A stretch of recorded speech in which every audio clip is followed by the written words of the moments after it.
John Mcfarlane, Boating New Zealand. We're here today to test and review the Beneteau Swift Trawler 48.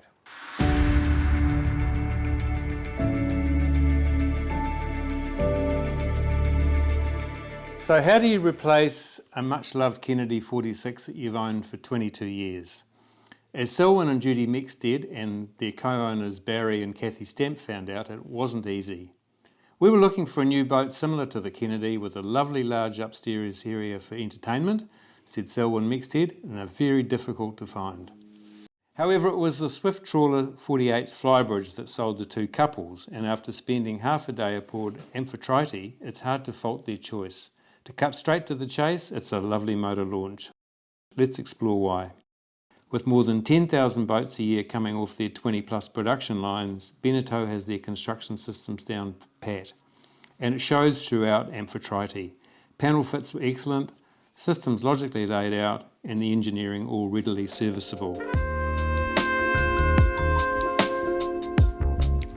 Entering the Swift Trawler from the cockpit, the main cabin's accessed through twin sliding glass doors.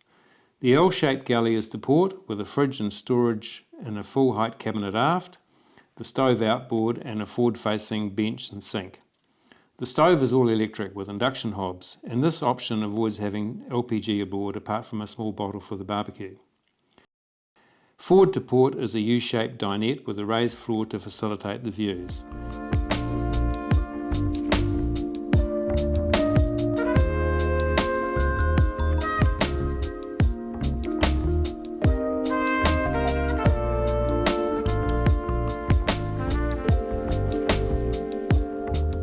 A sliding door adjacent to the helm gives a ready access to the side decks, and the door can be latched in several positions depending on the weather.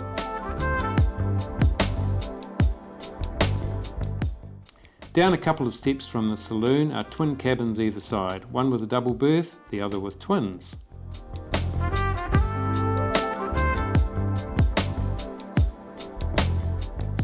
Forward of these are twin WC shower compartments, the port one accessible from both the passageway and its adjacent cabin, with the starboard one being a dedicated ensuite for the owner's double cabin in the bow.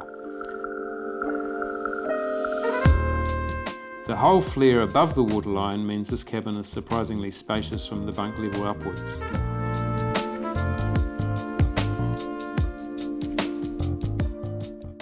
The cockpit has an opening transom door to access the hydraulically operated boarding platform, which on Amphitrite house an OC tender on folding chocks.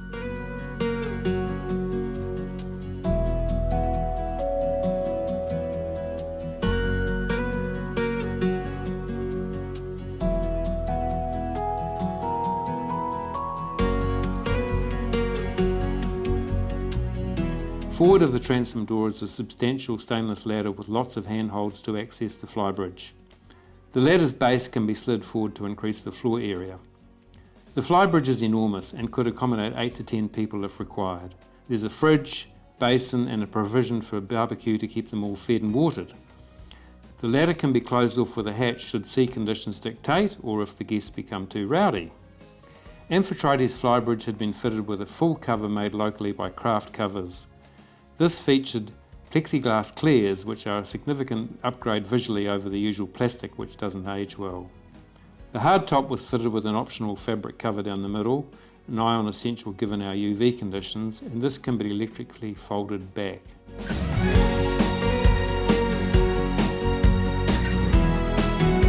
For me, the standout exterior feature was the walk-around side decks. Given this boat is likely to be used in exposed, rugged conditions, the thigh-high bulwarks aft the helm offered unparalleled security. Another neat feature was the opening door in the starboard bulwark opposite the helm, making accessing the dock a doodle.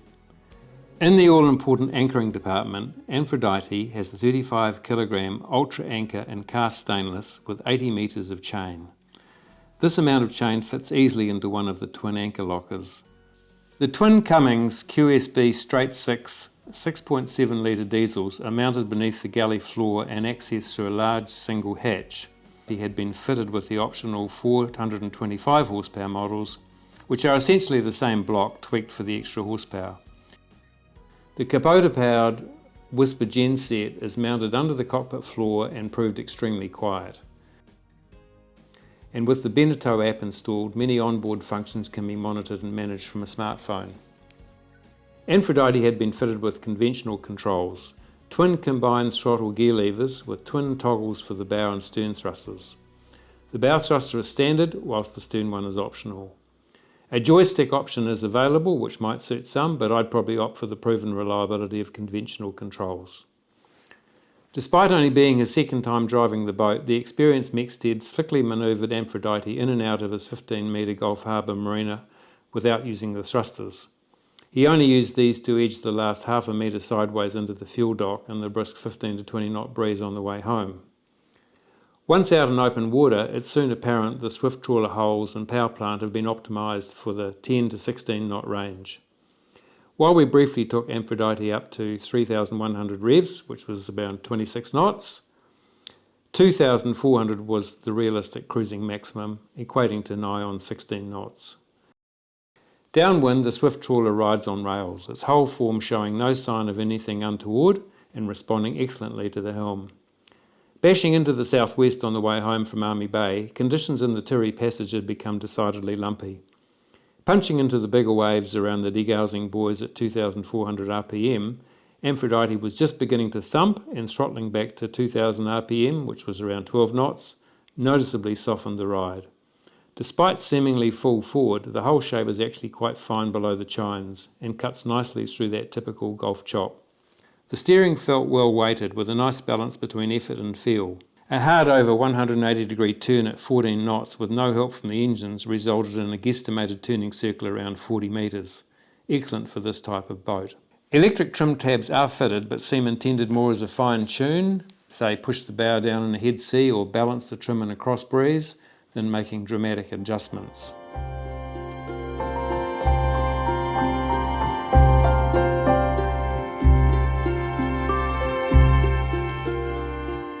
The Swift Trawler perfectly suits those wanting a traditionally styled launch, capable of cruising speeds between 10 and 16 knots and handling exposed conditions.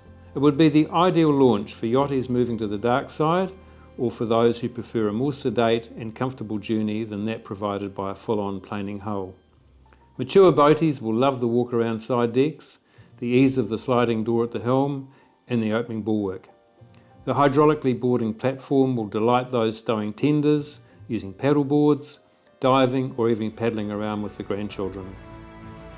Aphrodite, Greek for goddess of the seas, makes a highly appealing package.